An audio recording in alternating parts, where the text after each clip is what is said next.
Bonjour, c'est Smartful. Aujourd'hui, je vais vous faire une démonstration de Phoenix Live View. Je vous ai déjà parlé de Phoenix Live View, mais aujourd'hui on va faire une démonstration.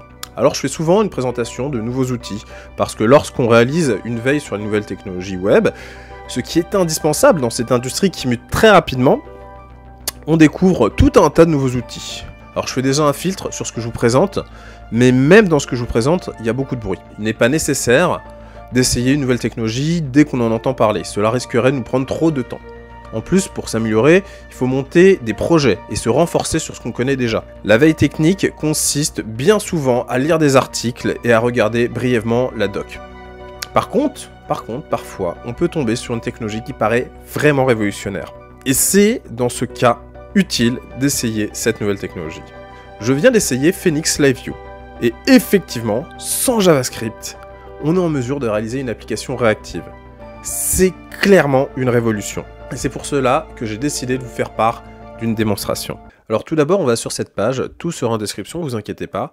Et on va installer tout d'abord Elixir, hein, c'est déjà la base. Elixir, ça va se faire en deux choses en fait. Quand vous allez installer Elixir, donc vous allez sur ce lien hein, que vous voyez ici, Installation Page, je vais aussi mettre ce lien en description. Vous arrivez sur cette page d'installation. Sinon, si vous allez sur le site d'Elixir tout simplement, vous allez dans Install et vous tombez sur cette page d'installation. Donc c'est plutôt simple. Vous voyez qu'il y a des instructions pour les différents système d'exploitation, hein, donc macOS, il y a deux façons de le faire. Linux en fonction de votre distribution, Debian, Arch Linux, Fedora, Ubuntu, ou Debian aussi, hein, donc on a... Oui, pour Debian, ils disent de voir pour Ubuntu, donc voilà, on a différentes façons de le faire. Ou pour Windows, ici, vous voyez, hein, c'est simplement un installeur, donc ça va être simple.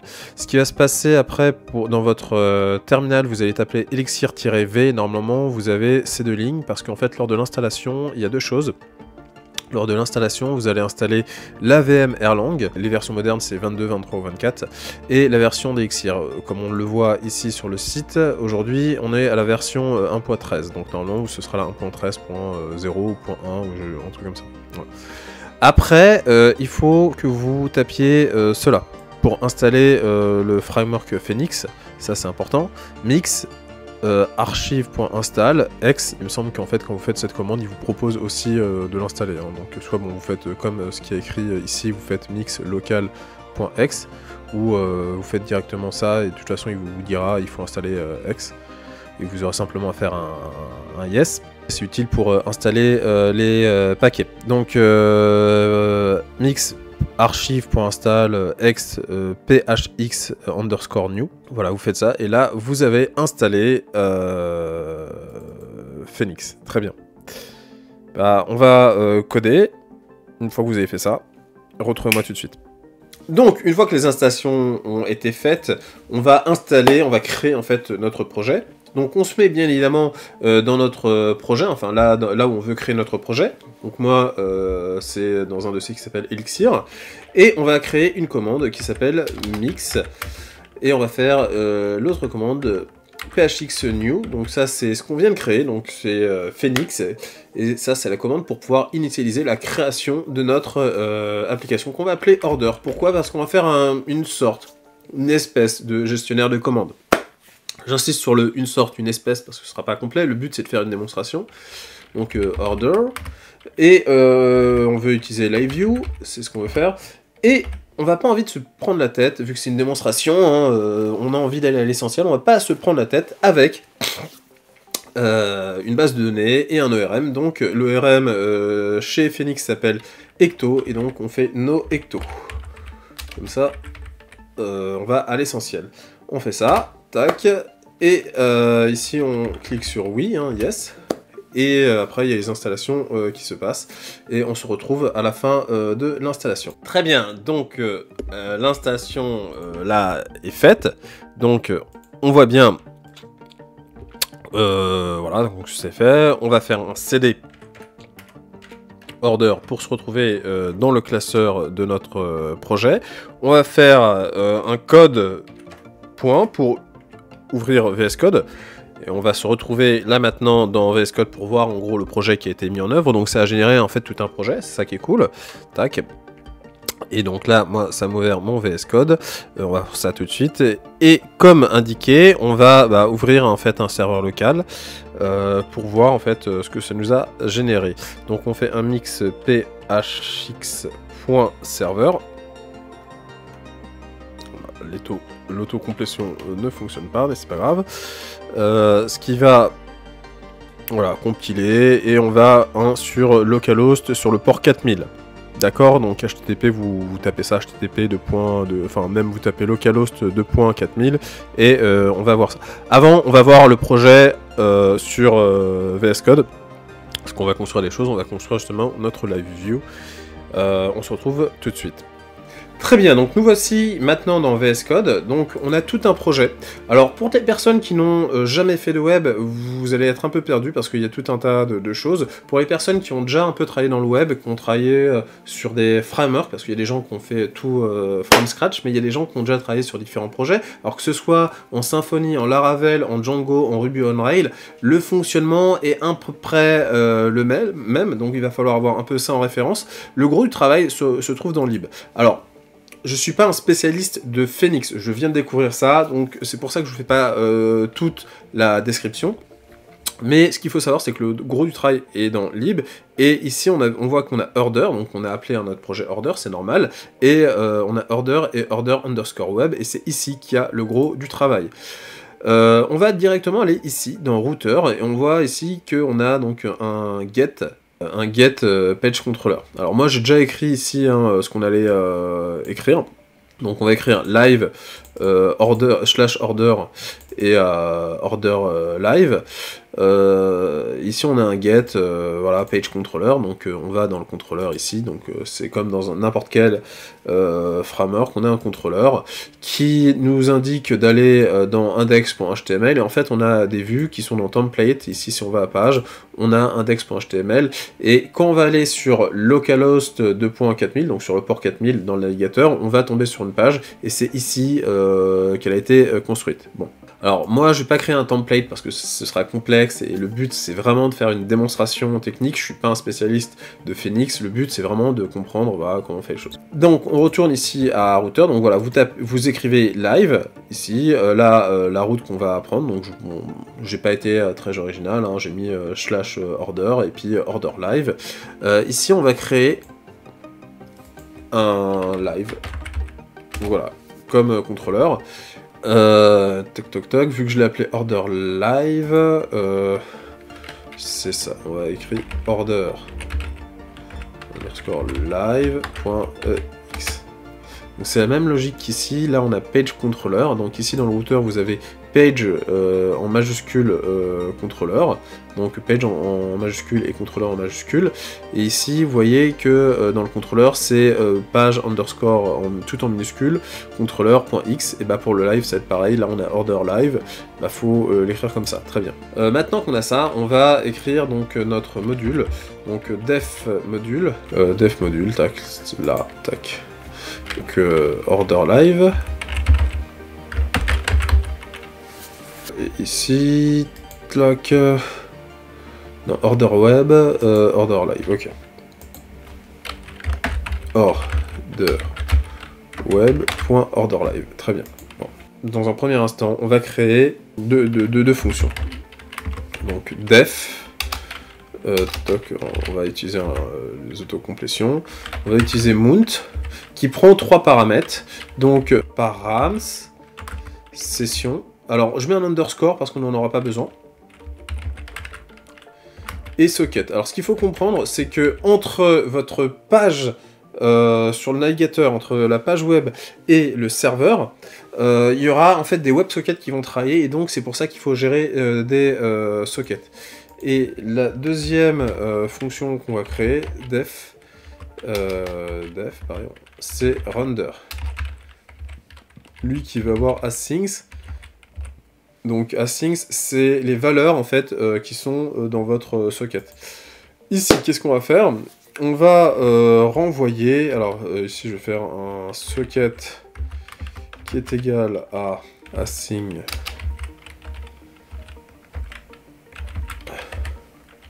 Alors on va assigner donc au socket on va assigner une TVA. L'idée, c'est d'avoir des lignes de commande qui vont avoir un prix et qui vont dépendre d'une TVA. Ici, je vais appeler ça TVA. Et on va l'initialiser à 5%, voilà, 0,5%. Ici, on va renvoyer. Alors, on est en Elixir, donc on n'a pas besoin de faire un return. On n'a que des fonctions pures, donc ça renvoie forcément. Et donc, la dernière ligne est ce qui est envoyé. Donc ici, on a une structure, on a donc un tuple avec un OK. Et ce qu'on renvoie, donc ici, notre socket. Et ici, alors on utilise ce qu'on appelle en Phoenix des sigils. Donc ici, le sigil, c'est L pour pouvoir faire du HTML. Hein, tac. Donc ici, je fais H1. Order. Tac. H1. Et tac. Après, qu'est-ce que je vais faire? Je vais faire un petit... allez, un H3. Tac.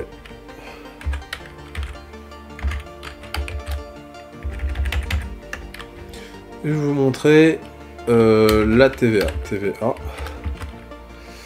Et la TVA, je vais le montrer. Alors, clac. TVA. Je vais mettre %. Déjà, on va voir ça. On va voir si ça marche, si ça fonctionne. Normalement, oui, hein, parce que j'avais préparé les choses quand même un peu en amont. Et déjà, on va voir ça. Est-ce qu'on arrive à afficher la TVA? Voilà, bah, je vous retrouve tout de suite. Très bien. Alors déjà, j'enregistre et je vous retrouve tout de suite. Alors, je viens de me rendre compte vite fait d'un truc. Là, on voit que c'est en rouge. C'est bien, hein, VS Code nous permet en fait de nous montrer certaines problématiques. Ici, il dit qu'il connaît pas Athings, et pourtant, c'est bien Athing, c'est bien ça. Mais en fait, simplement parce que il faut faire appel aux fonctions. Il faut faire un use de order web, virgule, live view. Donc, je crois que c'est 2 points, live-view. Et là, voilà, c'est bon, on a pu les trucs, et donc là, ça fonctionne. Donc ça, c'était un point que j'ai oublié, et voilà, c'est comme ça qu'on appelle la bibliothèque. Bien, donc maintenant, on voit donc notre page. Donc ici, comme je vous l'ai dit, hein, c'était la page faite par Page Controller. Et on va voir notre page Live View avec order. Et voilà, on a bien notre TVA. Très bien, super. On peut peut-être mettre un 2 points, histoire que ce soit peut-être un peu plus clair. Tac, un 2 points. Et ici, on va aussi multiplier par 100, parce que... tac, attendez, non, on va faire quelque chose d'autre. On va faire un float.round. Ça, fois 100. Et 2, voilà, tac. Alors, côté ça, voilà, ce qui nous fait 5%, très bien. Donc, pour l'instant, bon, vous me dites, ok, bah, ça affiche le truc, il n'y a rien de vraiment spectaculaire. Là, on va voir ça. Donc maintenant, là, il n'y a rien d'extraordinaire. On va voir quelque chose d'un peu plus extraordinaire. On va créer des boutons. Donc, alors, le truc qui est embêtant, c'est que j'ai pas l'autocomplétion pour... J'ai pas l'autocomplétion pour le... HTML là. J'ai vu dans les tutos qu'il y en a qui l'avaient, mais bon. Ici, on va faire moins pour décrémenter. Tac, et en fait, ici, on fait phx tiret clic égale décrément. Tac. Ici, increment. Et là, on va créer des actions.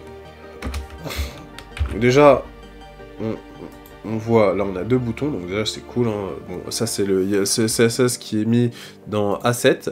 Hein, dans Asset, on a ici du CSS. Alors il y a ici du JS de base, mais nous on n'a pas besoin de faire du JS. Hein. C'est ça que quand je dis qu'il n'y a pas de JS, bien évidemment qu'il y a du JS qui va créer en fait de l'interaction, mais de base il n'y en a pas besoin. Donc ici voilà, il y a du CSS qui est écrit, c'est ce qui nous permet d'avoir... donc si on a envie de faire des modifications, si on a envie que le style soit différent, c'est ici qu'il faudra le faire.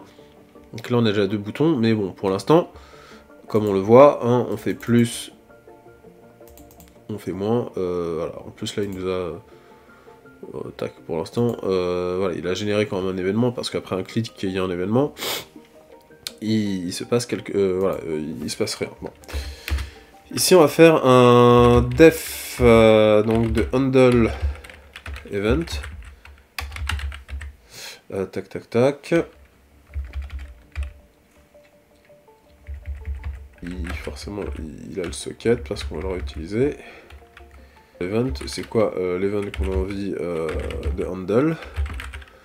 Il faut le préciser, très bien. Je me rappelle qu'ici, il y avait en fait 3 paramètres, il fallait mettre un underscore. Ah, bon, ça au moins c'est fait. Ici, on va récupérer notre TVA. Toc toc toc. Non, on veut assigner en fait une nouvelle TVA. Socket.assigns.tva. On est sur une TVA là qu'on a envie de décrémenter, donc moins 0.01, donc de 1%. Et on a envie de renvoyer un nouvel assign, donc on va faire un nouveau socket qui est égal à assign de socket TVA et notre nouvelle TVA. Ici, on va envoyer un noReply avec notre socket. Très bien, on va faire de même pour l'incrémentation.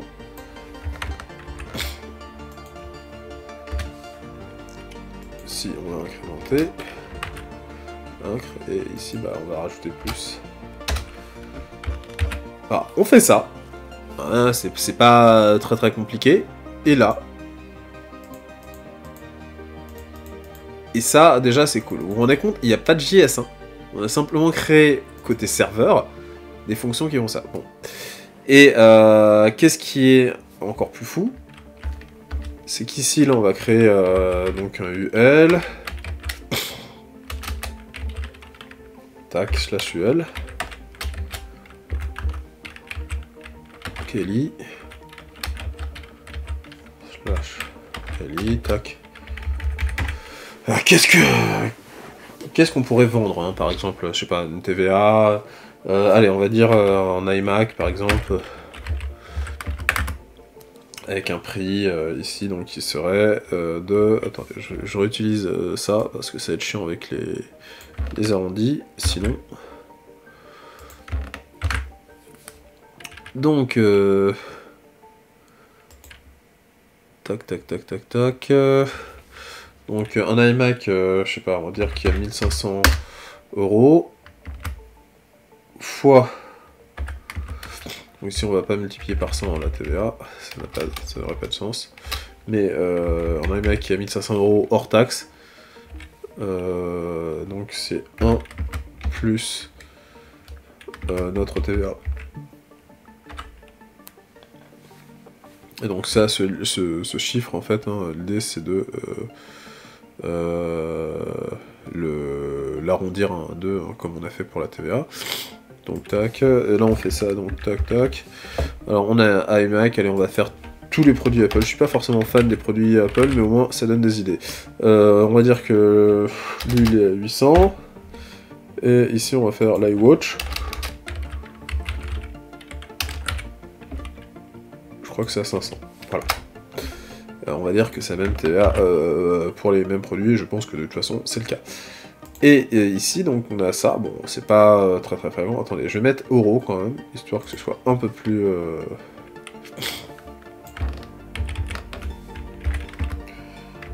Tac. Voilà. Et ici, vous voyez, quand on augmente la TVA, et bah ça bouge en même temps. Et c'est ça qui est révolutionnaire, c'est que normalement pour faire ça, il faut faire du JS, et là on a des applications réactives, je change la TVA, et en direct, j'ai toutes mes lignes qui changent. C'est... alors il y a des gens qui vont dire oui, mais on pouvait faire ça avec de l'Ajax, oui, sauf qu'en fait avec Ajax, généralement tu allais changer ta TVA, ta TVA allait, et tu appuyais sur un bouton actualiser, parce que comment ça se passait en Ajax? En Ajax, en gros, tu appuies sur un bouton, alors tu es obligé déjà de créer du JavaScript, tu appuies sur un bouton, et tu as un script en PHP, ou dans le langage côté serveur, qui va faire les calculs, et qui après va remettre à jour ça. Là, c'est à peu près la même chose, sauf que c'est un WebSocket, et ça se fait vraiment en temps réel, donc t'as pas besoin de changer ta TVA, appuyer sur un bouton pour que après ça se mette à jour. Et puis oui, sans Ajax, avant, tu étais obligé de changer ta TVA, d'appuyer sur un bouton qui allait rafraîchir la page. Là, hein, on rafraîchit pas la page hein, chaque fois qu'on fait ça. Hein. C'est dingue, il y a 20%, ça nous fait quoi? Tac, ça nous fait ça. Alors là, c'était un petit glitch qui se cause en fait... Enfin voilà, ça nous l'écrit en notation scientifique. Écoutez, ouais, c'est embêtant, mais bon, c'est... je suis pas un spécialiste en élixir, mais bon, c'est... Ouais, à savoir que, bon, il va falloir connaître un peu Elixir, un peu son fonctionnement, même si, voilà, j'ai quand même un peu regardé avant de faire cette vidéo, j'ai un peu préparé, je sais que pour arrondir, voilà, on utilise la fonction float du module, enfin, la fonction round du module float. Là, ça nous le met en écriture scientifique, c'est vrai que c'est pas tip top, mais bon. Voilà, faut savoir que on peut avoir ce petit problème. Il faudrait passer un peu de temps pour voir comment ne pas avoir ça. Très bien, donc là je viens de vous faire une démonstration. Je l'ai fait de telle sorte à ce que vous puissiez le refaire, donc n'hésitez pas à le refaire, à regarder la vidéo. Et voilà. Je vous souhaite de passer un très bon moment à réessayer ça. C'était Smartful. Et voilà, n'hésitez pas à en parler. Surtout, voilà, si vous êtes développeur, n'hésitez pas à en parler à vos collègues. Si vous n'êtes pas développeur, mais que vous avez des amis avec qui vous faites un peu de développement, n'hésitez pas à leur en parler. Vraiment, parlez de cette vidéo, parce que je trouve ça quand même assez révolutionnaire, assez ouf. Donc n'hésitez pas à partager cette vidéo et à parler en fait de ça. Maintenant, vous êtes en mesure de refaire ce que j'ai fait. Donc voilà, allez-y, amusez-vous bien. C'était Smartful. À bientôt.